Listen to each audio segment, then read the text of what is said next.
Hello, friends. Welcome to another countdown stream.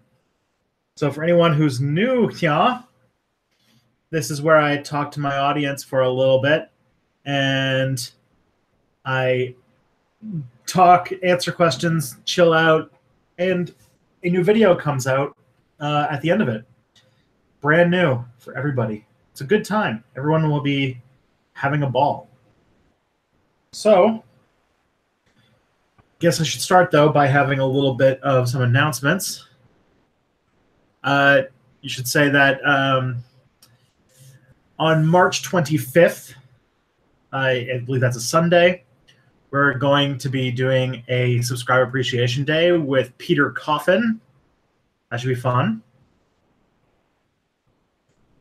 And also, the new video that comes out this week, the video that comes out in an hour is a bit different from videos I've done in the past. It's going to have a sort of upgraded art style that I'm trying to apply to all my videos. The other thing I could say I can work on too is that my next video, the one that comes out next week, might be the longest video I've ever done. So I just finished doing the graphic or the animation right before I started the stream, and it's over 16 minutes long, so that's gonna be quite a thing. So, Ace was in a movie. Congratulations. What kind of movie? And hello, Chrono Hellraiser, and Hellfox, and Shakar, and I see Jacob Spangler. I think Chrono Hellraiser's... Why is it an hour earlier than usual? Well, Shakar, the reason is because you live in a sane country. You live in a country that does not have daylight savings time, while I live in a country that does. So, until the fall, this is when my stream is going to be, because all of our clocks move forward. So to me, the time has not changed at all. And step back videos are still going to come out, I guess, an hour earlier too. So that's basically why. Diarrhea or constipation? Jeez. You guys are really up on the big questions, huh? I see Asia. I see Hannibal Lukey. Oh. So today's video, Peter Coffin, Tristan, best kind of collab. I feel like we're gonna end up talking about his book a whole lot. I think the next. Well, if you do have daylight savings time, it might be at a different time than me because it's 1 o'clock here still. It's the same time it always is. Hello from Porto Alegre, south of Brazil. Nice to meet you, Miriam Palazzo. Well, today we have a St. Patrick's Day video coming out. So that'll be fun. It's a shorter one than usual, but not as short as the Anna Botsford Comstock video. So it's still pretty good. It's about 6 or 7 minutes long. I'm taking questions from the audience. That's what I do. Or I'll just keep talking about stuff. Other things that happened this week is I premiered my new series, my D&D series that I do on the Dungeon Dwellers channel on Twitch, which is Knights of Dice, which is a thing where I'm... Thank you very much, Kings and Generals. Cheers. So I did the D&D show. That went really well. The channel got to its subscriber goal for the month, which was pretty exciting. And the show seems to have been well received, which is nice. I then also did another thing as well. I died. That was it. I died in my other D&D game. Yeah. My character died. Did you hear the European clocks are running 6 minutes slow because Serbia and Kosovo aren't getting along sharing energy, and the grid has dropped from 50 hertz to 49.996 hertz? Oh my goodness. That's fascinating. So the European grid is getting less energy because Serbia and Kosovo are trying to find ways to not share electricity with each other. Is that what I'm hearing? As you probably know, Mussolini changed his mind from socialism to fascism. Yes, I talked about it in my fascism video. Do you know any person who has suffered this metamorphosis? Surprisingly a lot. I think that there was a period in the early 20th century where socialism was this new and forward-thinking movement that really captured any radicals who wandered into it. And as they got large, powerful, and organized, they brought all kinds in, and some of them were reactionary and sort of morphed their ideologies over time. So they broke out. But yeah, there was a time where socialists were pretty much everybody who was not part of the liberal democratic order. And then it obviously diversified because fascists became part of the radical right, and the fear of communism basically gave them their power. And, you know, fascism doesn't really make a comment on economics. And so you can have a lot of parts of a socialist economy, like, you know, the command economy and things like that, while still being fascist, because fascism is a style of government, and it is using the internal divisions of a country in order to seize power. You can do that in any country.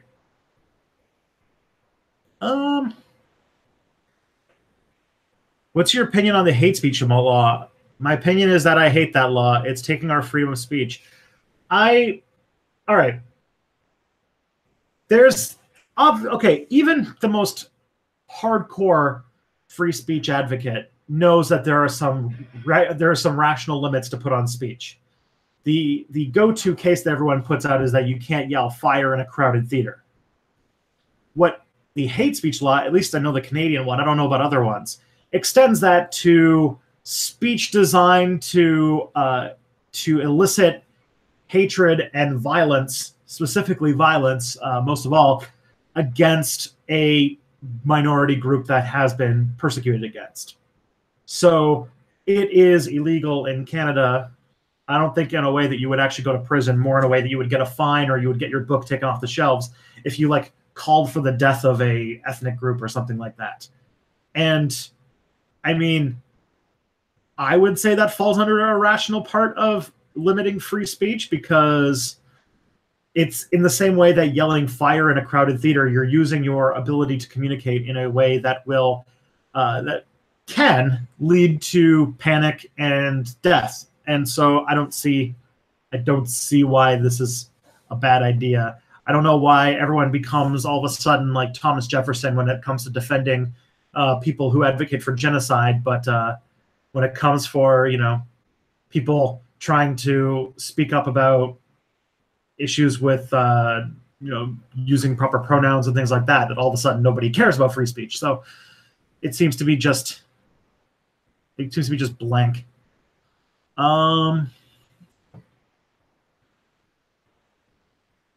Have you ever heard of the Republic of Venice? Like pre unified Italy, that Venice was its own country and it was a republic, and then it became part of the Kingdom of Italy, and now some Venetians are trying to push for independence. I don't know. I know that there's been some. I know that there was supposed to be a referendum, but I don't know where that changed.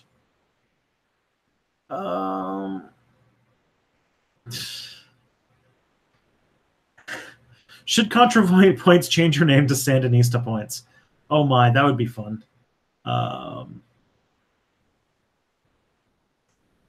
Let's see. What's your thoughts on the Russian attack on the small British town in order to kill a former Russian spy? I don't know the details of what happened. I just know that there was like polonium or something weird. It's I mean, that's not the first time Russia's done that. They did that to a Russian diplomat like not like maybe about 10 years ago. Uh, there's was one point where a Palestinian activist was poisoned by the IDF. Like, I don't know, this seems pretty par for the course.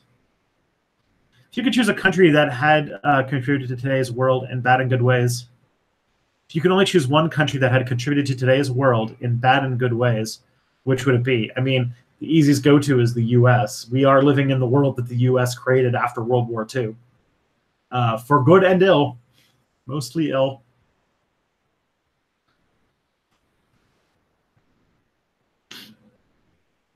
Unless you have, I do think that we live in our post-Breton worlds order. What do you think of human cloning? I'm indifferent to human cloning. I don't see why it's a big deal. I don't really believe in the soul. And really, what is a clone except for a identical twin that is younger than you? Honestly, I don't see why human cloning is going to be a big deal, or if it is a big deal, why it matters. Like why people would do it in the first place. Definitely, there are issues to deal with, like maybe it's not a good idea to clone people in order to harvest them for organs. And that's pretty unethical, but that's a completely different issue. The idea of making a person out of another person's genetic code, I mean, okay, asexual reproduction. I don't know what the big deal is. Not to mention that it could allow for people to have families when they otherwise couldn't. You could have clones as like somebody having a child, or I think a lot of the fear of cloning though comes from sort of fear of technologies that don't actually exist, like the idea of like the clone that has your memories and the clone that is the same age as you, and like that.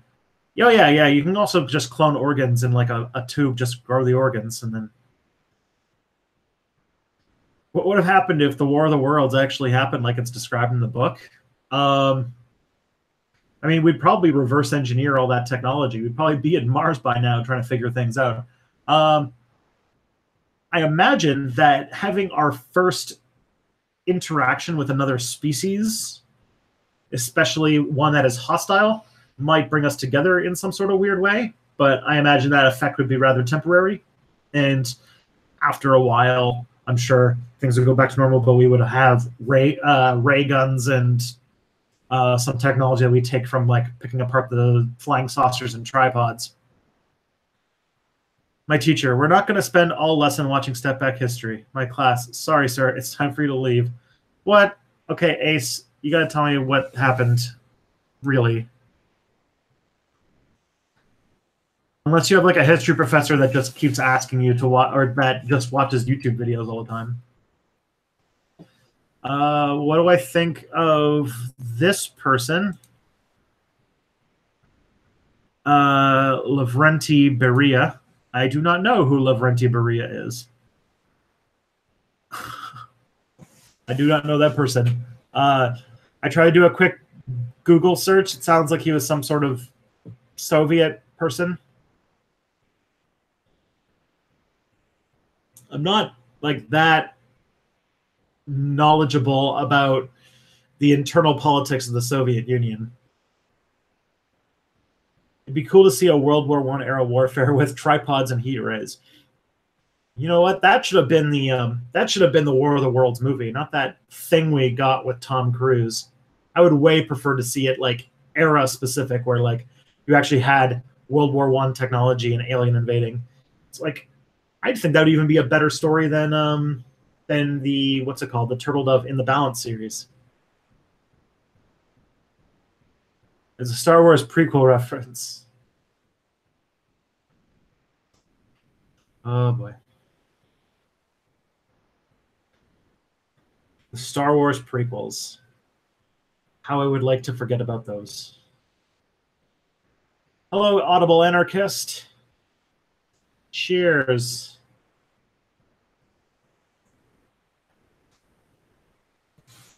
Oh. So, what else could we discuss in today's videos?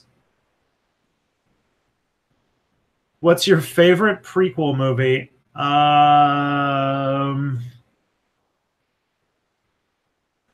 don't know. Revenge of the Sith is probably the least terrible. I don't know. I haven't seen them very often because they're bad, and so I don't intentionally watch them.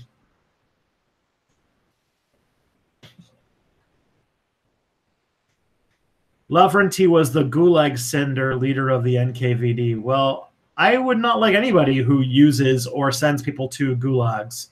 I think the gulags were terrible institutions that caused untold massive amounts of misery and death. Like, why would anybody like them? Israel video in 2 weeks. How's it going? At the moment, it'll be next week's project for me. So this week I've been working on next week's video. The week after that, I'm going to be doing it. But so there's been no progress since the last time you asked. I filmed part 2 the last time I went to the YouTube space. It's sitting on my hard drive now, and so I'm just waiting for the chance to just waiting to work on it whenever I get to it soon. Next week I'll be doing part 1, and then the week after that I'll be doing part 2. I'd like to see an After the War of the Worlds to show how society was changed after the war. Michael Kirshner, that does sound like a really good idea. I feel like War of the Worlds should be a TV show. First season could be the actual book of the War of the Worlds, taking place in like the, in like 1912 or 1913 or 1914. And then the seasons afterwards are about the fallout of after the Martians. I feel like that'd be a cool, weird sci-fi show. Probably way too fun for someone to actually make. Did feudalism have an equivalent of fascism? That is to say, a movement that sought to reinforce feudalism in times of crisis. I mean, hell yeah, look at all of the people in Europe who... do you see all those people in Europe who defend or fought Napoleon and fought like the French Revolution? Like, there were a ton of feudal lords who were trying to resist the bourgeois revolution that was happening at that time. That's sort of the period in which you saw capitalism start to supplant feudalism in any real meaningful way. That's kind of outside of the Middle Ages, but that's because the technological reality changed at that point. There were always peasant revolts during the Middle Ages, but none of them were really ever too successful for too long. But yeah, there's always been a case of people trying to break out of their circumstance and having people reactionary against it. The Middle Ages, there's a lot more belief, though, that the monarchies and the feudal system sort of kept the natural order of the universe. And so to violate that would be to violate God's law. And that would basically be the way that they would double down. Hey, did you hear that white supremacists are embracing Plank Panther because apparently it proves the ethno-state is a great thing or whatever? Oh, Black Panther? Well, Mula Flagga, which is a weird name. Black Panther is not a alt-right movie. That was the thing they tried to do as soon as they realized that they couldn't just argue that Wakanda is not real and then have people not watch the movie anymore. There's a really great video by Sean that talks about this alt-right trying to claim Black Panther and failing. And shows that actually having that kind of cloistered society is what poisons you, and the end conclusion is to open up society to new people. So it's like literally the anti-alt-right movie. Well, Ace, if you're going to keep saying that you were in a movie, you have to say what movie it was. If you study Nazism, does that make you a Nazi? No, no more than me studying American history makes me an American. You can, what's it called? There's so, like, in many ways, Michel Foucault's work was an attempt to understand Nazism. You can study Nazism and not agree with it.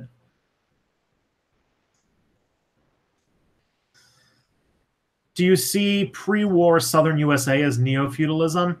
No, I see the Southern USA as a holdout of the old order. The South had never really gotten into that industrial bourgeois revolution period because of slavery. It kind of, there was no neo about it. It was just feudalism that had a different name, and it had stuck for a long time. That's why the South was so underdeveloped when the Civil War began, and they lost so bad. Which I have a plan of someday making a series of videos called Dead Countries, in which the first one would be about the Confederacy and about how, oh man, I cannot wait. I want to make a video about the Confederacy and how horrible it was and how underprepared it was and how they lost so bad, and like how the South is just goddamn worthless in the Civil War. So you've inducted another into your cult. Lovely. Does sneezing cocaine make you cocaine? Then Michael Collins, you are not a Nazi. No, studying Nazism doesn't make you a Nazi. Sharecropping could probably be considered neo-feudalism. For those who don't know, sharecropping was the way to protect the racial caste of the South after the Civil War, in which it was called sharecropping, and what it would do is you would have people who would work on another person's land in exchange for paying a share of your crop to the landowner, and then they would loan you the stuff you need to grow that stuff. The problem is that those loans would always be perpetually bigger and bigger and bigger and bigger, so that sharecroppers were almost always in debt to their landlord, and they couldn't buy their way out. And then on top of that, the South had a lot of laws against like vagrancy, like against being homeless, and so you couldn't leave. And it was basically just putting back the slave system in a different word.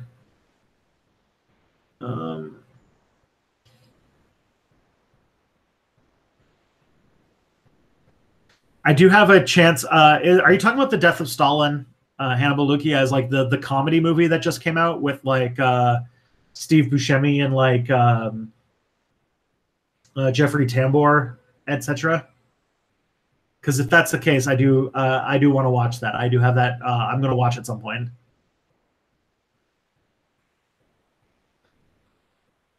Could you do Austria-Hungary? Austria-Hungary would be on there. Crusader states.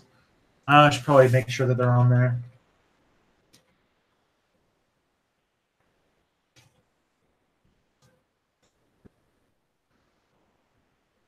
Yeah, and then sharecropping ended, and then they went to prison labor. So, you know, some things resist change. But yeah, when you call about like when you have like an ideology that's called like neo something, it's usually trying to recreate the ways something worked in the past using the modern day world. Like neoliberalism is a term for neoclassical liberalism. So it's bringing back the ideology of classical liberalism, but for a modern day context, which means that in a post-industrial context, you have to marketize everything and you have to individualize everything. And that's like bringing back the classical liberal idea. Tristan, can you make a video about Canada's involvement in the American Civil War? Sure, because the Civil War is an interesting thing about how there was not. The Civil War did play a bit of a role in Canada getting independence. So, yeah, I could totally speak to that.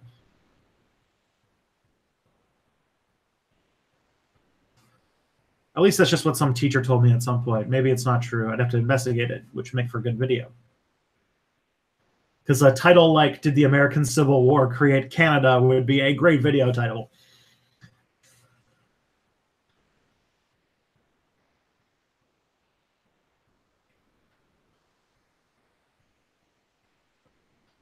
I think that I personally think nuclear North Korean threat isn't really a huge deal. It's just self-defense. What do you think? Yeah. All right. So that depends a lot on the geopolitics that happens, but North Korea is getting nuclear weapons, I think, not because they want to use them, but because of the reason every other country gets nuclear weapons. The other one that comes to mind is Iran.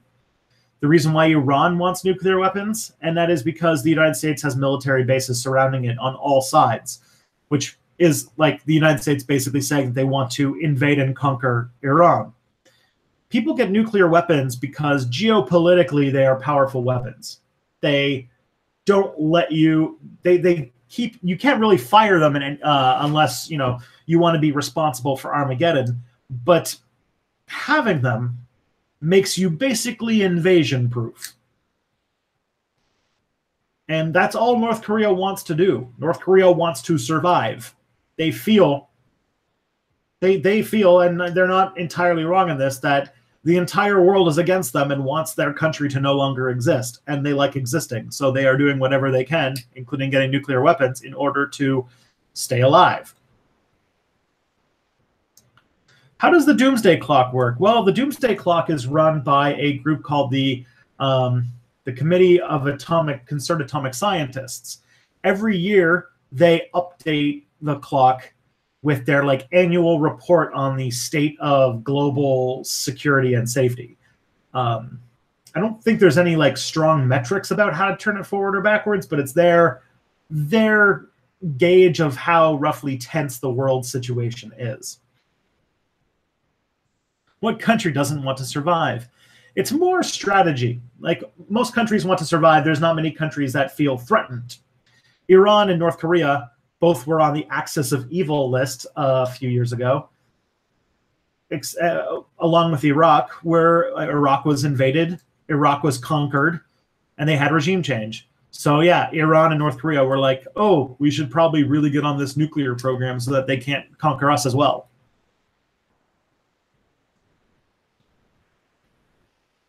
What if the Doomsday Clock had daylight savings time? Cute. There are two whole continents called America. Why is everyone so okay with only calling people from the U.S. Americans? Well, there's no other country, as far as I know, that has the word America in the name. And what else would you call people from the United States? In Spanish, you call them United Statesians, roughly, is the translation. And in French, you do as well. They're it's like Itazini, or yeah. And so most of the time, most in non-English, they're referred to as United Statesians. But I think that's an awkward thing to say in English. So Americans is what they go with. And you can't say Yankees because then people from the South get grumpy. The Step Back Empire proof. Tristan, I'd be a terrible emperor. I would be a terrible emperor. All right, where are we going? Have you heard a video where they have a North Korean march to staying alive at the Bee Gees? I haven't seen that. What's your opinion about Canadian accent mocking? Thanks in advance. It's weird because they have either two concepts of what Canada's accent's like. One is that we're all Newfoundlanders, which is weird. The other is that we're all from Minnesota. And Minnesota has a weird accent because a lot of the immigrants who moved to Minnesota were of Norwegian and Swedish and Danish ancestry. So they've got this kind of Scandinavian sound to their voice. I have no idea how it got sent to Canada. I have no idea how Canadians got viewed that way.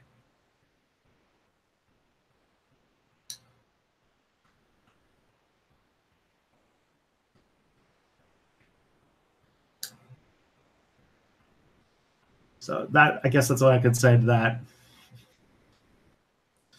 I don't understand why the Canadian accent happens. I think it just shows that Americans don't particularly think about Canada that much, and they just go with the easiest and simplest stereotype they can think of. And we're stuck with it because when the most powerful country in the world says that you sound like you all say a boot and hockey, then that's all you get to be.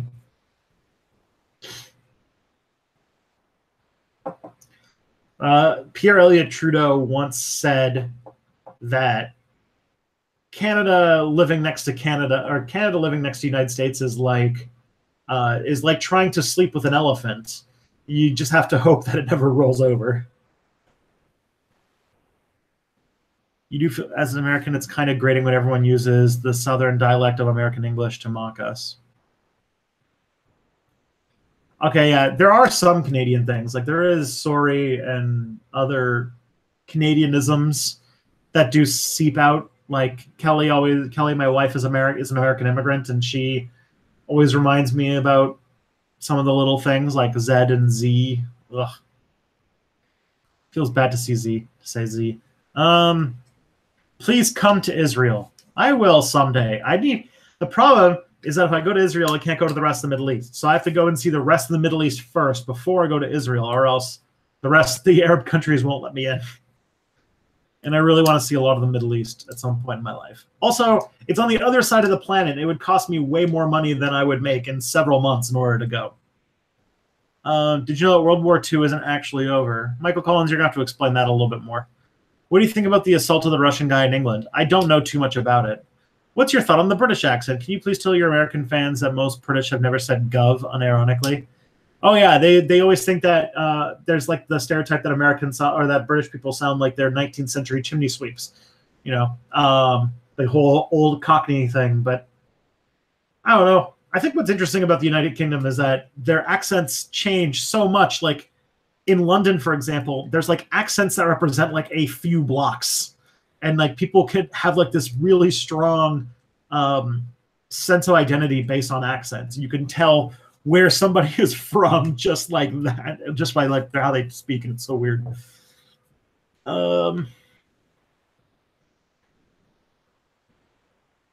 You also know BC Bud. How do you feel when the dirty goyim steal your shekels? Come on. All right.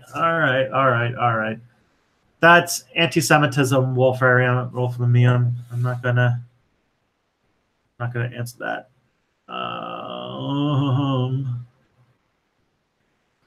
What is the most Canadian thing Canadians do or say that Americans simply don't get? I think one thing that Americans like to mock us about, and it is a thing that we do, and I'm not exactly sure why, is that we have this kind of reflexive politeness. And the reflexive, we have like this reflexive politeness that never resolves in any meaningful way. So like we have this instinct to just say, sorry. And it's like, it can be over the most mundane things. Like I've joked before where like I've apologized to a table when I've bumped into it before because it's just such a quick reflex. And it's weird.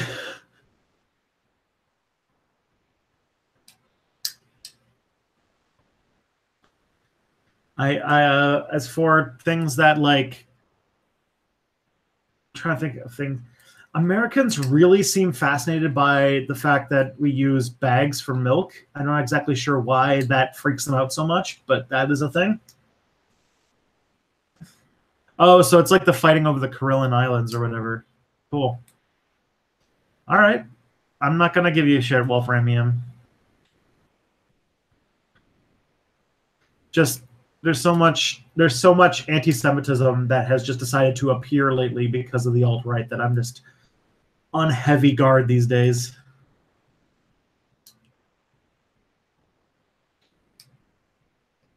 Why do you use bags for milk? Because it's less to throw out than if you buy cartons. It's just a little plastic bag that you toss. It's super easy. I don't know why that's weird.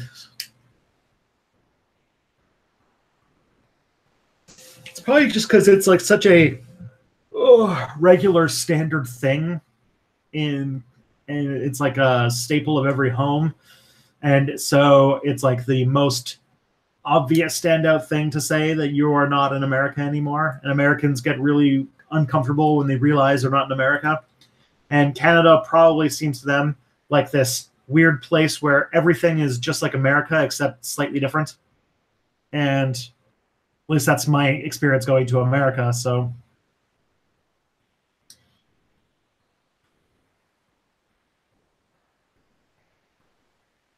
I think Michael Collins' thing about World War II ending is sort of like this shows that World War II was like actually several wars going on at the same time. Can you show us a milk bag? I'm kind of freaked out by the idea of a milk bag. I actually can't because I don't really buy milk. I haven't really bought milk in a long time, so I actually can't show you. All right, Shakar, see you later. But it's like a plastic, like a plastic cylinder bag. It's like you buy like a big bag and it'll have like 3 of them in there. You put it in a pitcher and you cut off like one corner and then you just pour it out. It's super easy. Join the vegan club, Tristan. I can't. I'm not good enough. I'm not a good enough person for veganism, I think. I feel like that would cause an unnecessary rift in my relationship with my wife. She would never go vegan, and she would hate all of the accommodations that would need to be made. Do the milk bags ever pop and make a big mess? I've never seen that happen unless you like stepped on one. I don't imagine that would happen. Just curious, why are you always streaming? Well, I'm always streaming because that's what YouTube wants you to do these days, and it helps me get to know my audience better. It helps me understand what you guys are about and what you want and what kind of stuff you do.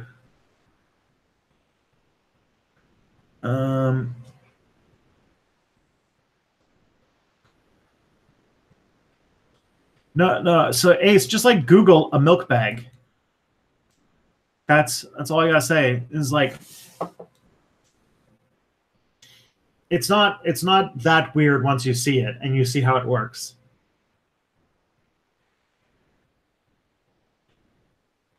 Plastic is awful for the environment, Kate. I just don't even buy milk. I have no purpose for it. I don't use it. I don't put it in my coffee. I don't put it in my tea. I don't eat cereal.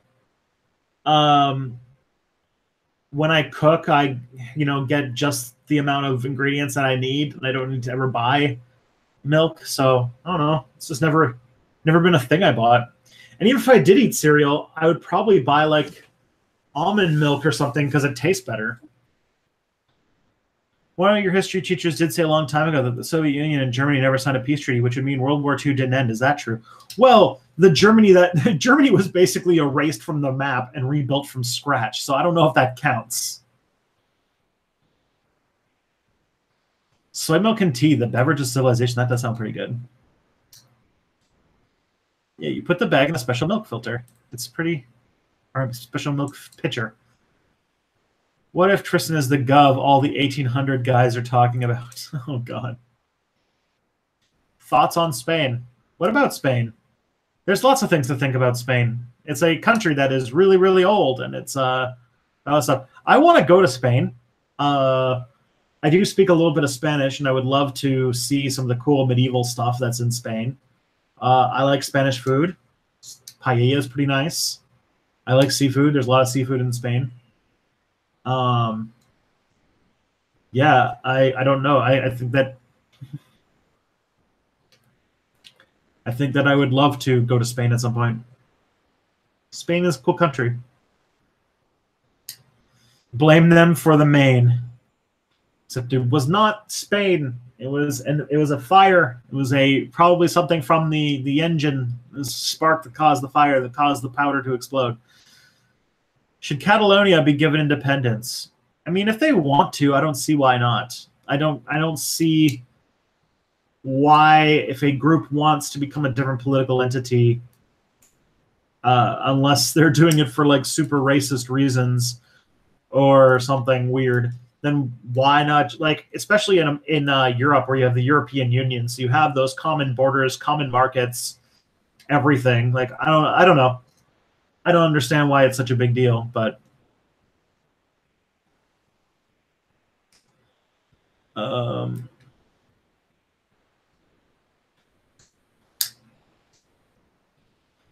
Paella with or without chicken. I like the paella that I like most usually is like usually has like shrimp and like mussels, which is pretty good. Um, isn't Catalan the wealthiest region of Spain? I think that's why there's a backlash. I mean, the backlash is probably because Spain is a country that is an amalgamation of several different countries, and all of them have ethnic identity. Catalonia and Basque are like the two big regions that have a lot of big independence movements. But I think that if if Spain were to let one go, I feel like other ones would follow, and that would be the end of Spain, and countries like existing, I guess.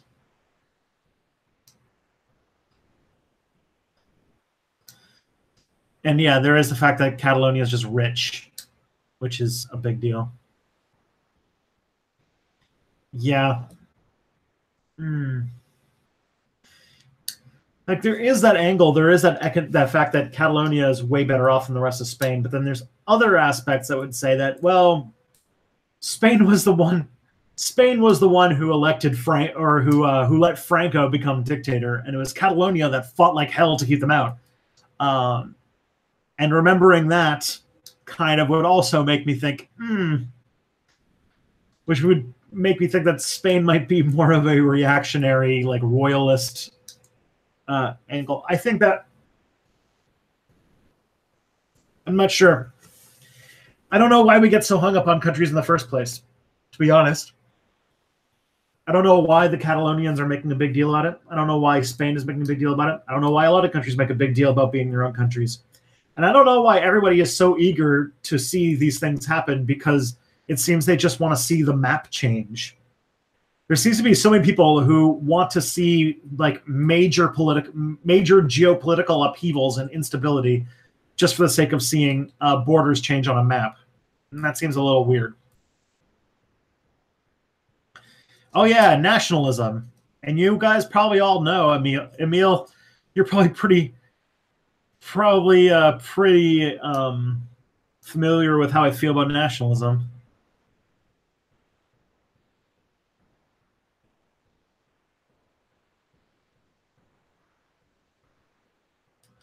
Franco did do a coup d'état of the government, but also remember that Catalonia was basically the headquarters of the resistance against the resistance supporting Republican Spain.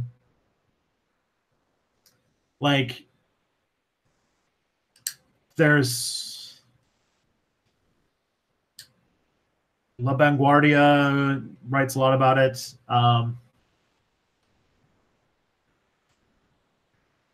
How do we get from here to there, meaning after the AI drop without mass human deaths? What is the lefty approach to one third of the planet losing their job in about 20 years? I think that you're being very generous by saying that that's going to happen in 20 years. I think that it's going to happen in far less time than that. I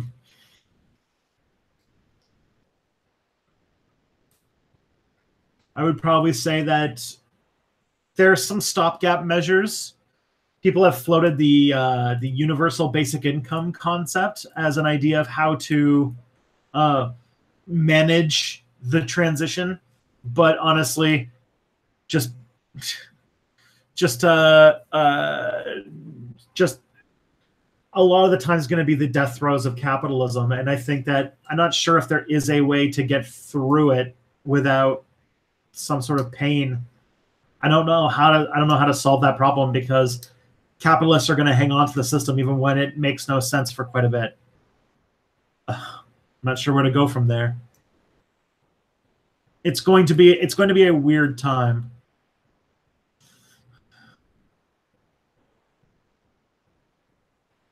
As the commie of history. Yeah. I would like to think that the structural problems that come with a post-scarcity economy trying to maintain capitalism will eventually break a lot of these things. But yeah, you're right. There are interests besides economic expediency that keep things the way they are. So you never know.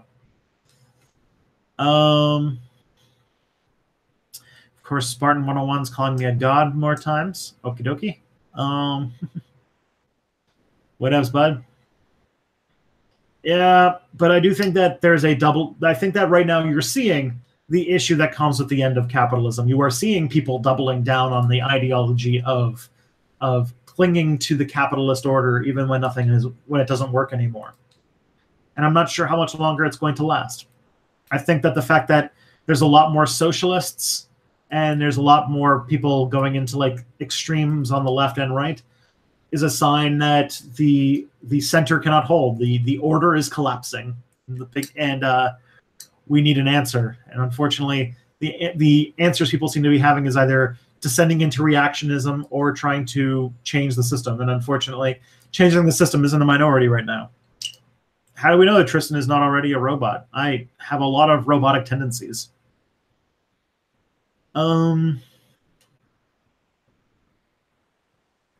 What do you think about the Russian election? I'd be interesting. I'd be interested to see what happens. Tristan, why do people call you a god? Is it because you're the face of the workers' revolution? I would not be the face of the workers' revolution. I would be a terrible revolutionary. Just like I would be a bad emperor. How much of a person's consumption should be afforded by a UBI? I mean, ideally, all of it. Putin's running for re-election, and Putin controls pretty much all the media, so he'll probably win.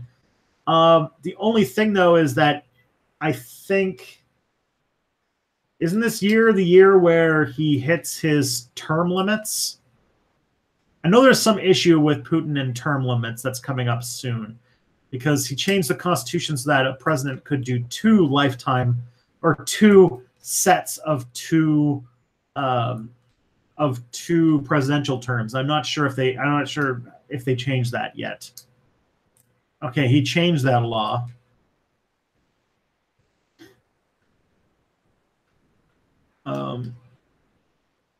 Welcome back, Sir Zhao Zhao. But yeah,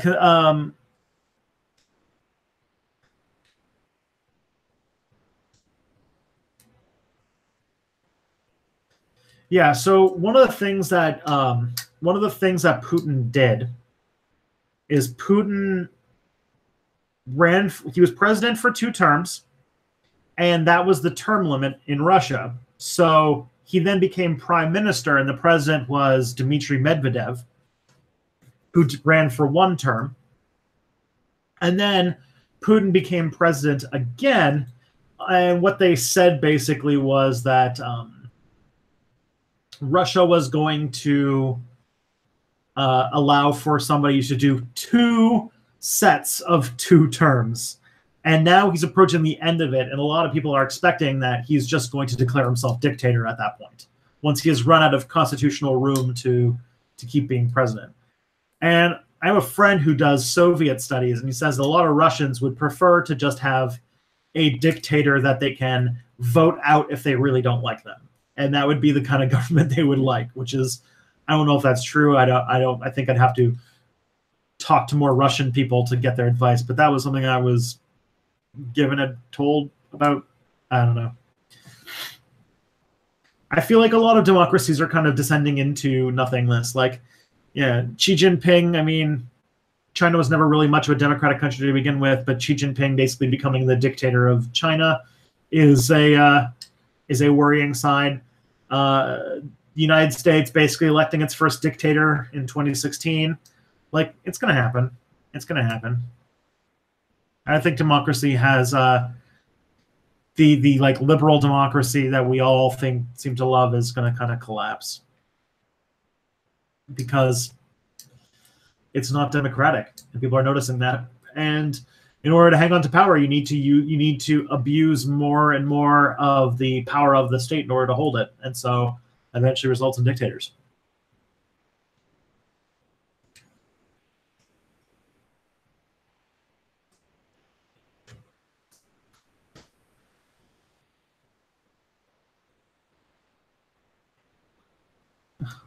The monarchies are kind of democratic.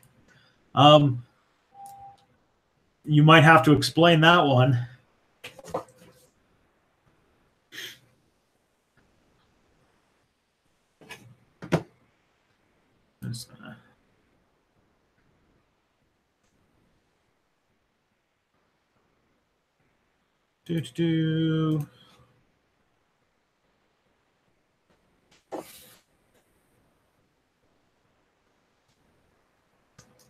I hope the Sweden Democrats don't win. I don't know who the Democrats are exactly in Sweden. We are living in the democracy of the bourgeois. Hashtag establish the dictatorship of the proletariat. Oh, man. Those are some words we definitely need to change because they do not sound good anymore. Constitutional monarchies. Yeah, constitutional monarchies have quite something going. Japan has also shifted to the right. That has happened. Yes, they've gotten more nationalist and militaristic. What are your opinions, thoughts on Portugal's drug policy and how the Canadian government is taking steps to replicate that policy? I think that's good stuff. I think that treating drug addiction as a health crisis and not a criminal crisis would make a lot of changes for positive, for the good. Because treating it as a crime thing is usually just a way to oppress minorities. How is your PhD progressing? Not great. I probably am going to, I'm looking for a part-time job right now so that I can do step back full-time and make enough money to pay the bills, and then I'm probably going to drop out. I just have to get a job first.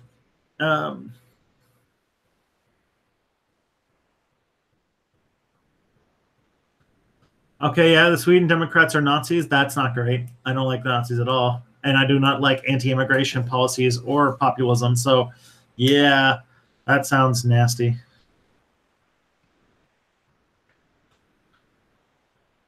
What do you think about Stephen Hawking? He was a brilliant scientist. He was a person who made a lot of people interested in science. And it's kind of sad that he passed away. It was a miracle we got him as long as we did.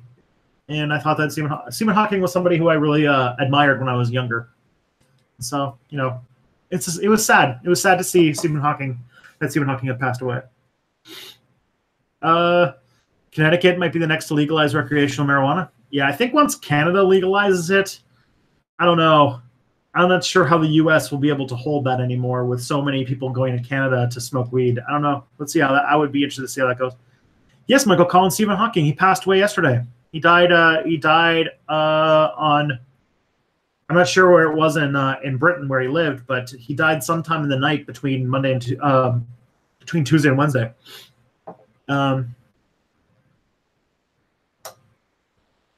Tristan's the next Hawking. I am the farthest thing from a Stephen Hawking that anybody could have.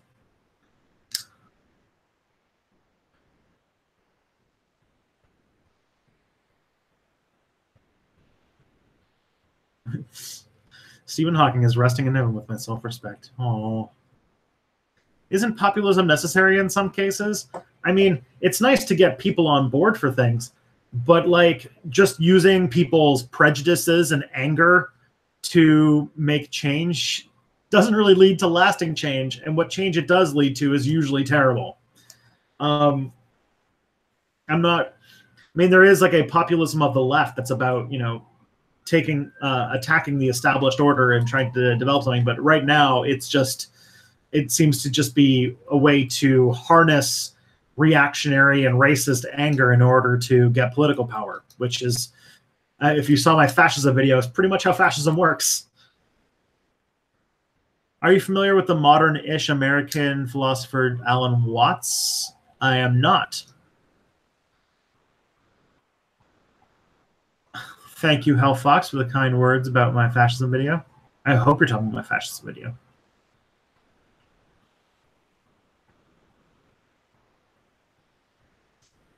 And Swedish Democrats, that is very sad. I think that sounds like a very, very scary party that I don't know.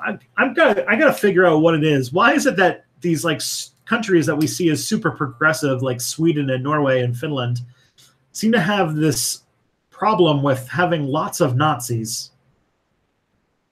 You're building a homebrew D&D world. Oh, man. That is really fun. I love doing that. I like working on mine a lot, so I hope you have a lot of fun working on it. I think that there's a lot of cool stuff that you can do. And the one I'm working on right now is pretty entertaining to me. This is the Cult of Tristan. Join. I don't want a cult. I'm not that charismatic. Any thoughts on the Three Arrows debacle? I know that there's a guy named Three Arrows who had a video that got flagged and taken down, but I don't really know the rest of it.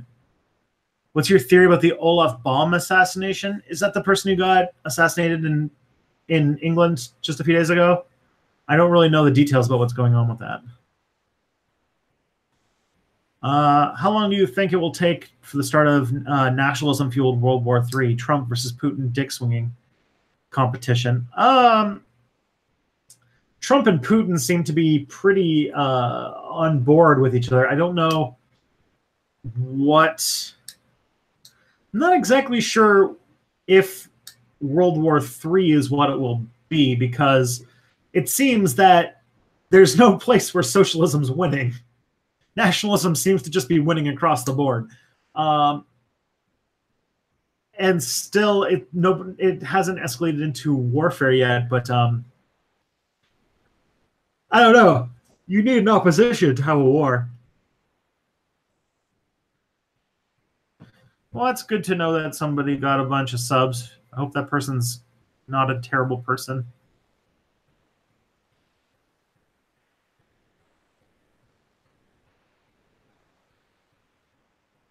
Where are we?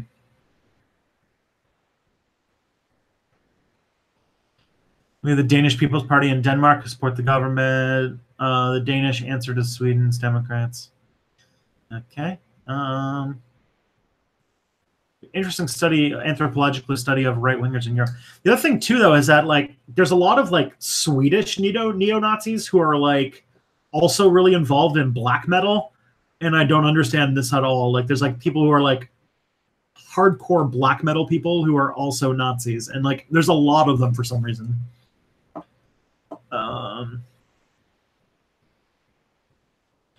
Where do you think the USA will go to war next? I think that Trump might be dumb enough to go to war with Iran. I think that might be the next thing, because his new Secretary of State is a huge war hawk when it comes to invading Iran. And I don't think it'll go down. It'll go down. It'll be terrible. It'll be absolutely terrible. Thoughts on the current state of the Rojava conflict? I haven't heard much about what's been going on with Rojava ever since ISIS had been falling apart. I don't know exactly what's going on with Rojava these days. I wish the U.S. can have free healthcare. I wish that too. It would stop so much suffering.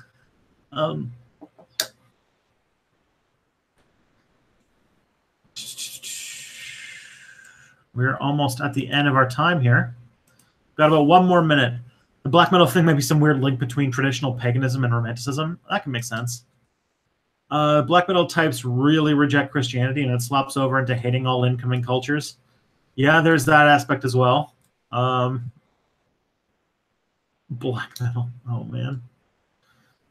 Like, yeah, black metal is such a weird scene. The people who are really into black metal are some real strange folks.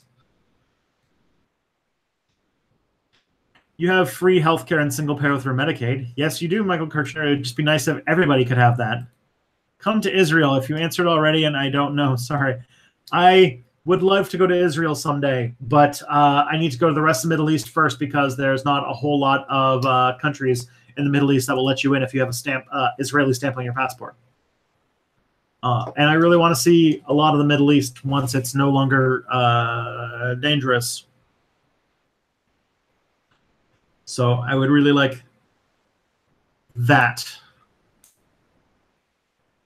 Already. All right, we have 10 seconds left. I'm going to put the link in the thing, but you guys, this has been really fun. You guys are awesome. I hope you have a great week, and I will see you guys next time. Peace.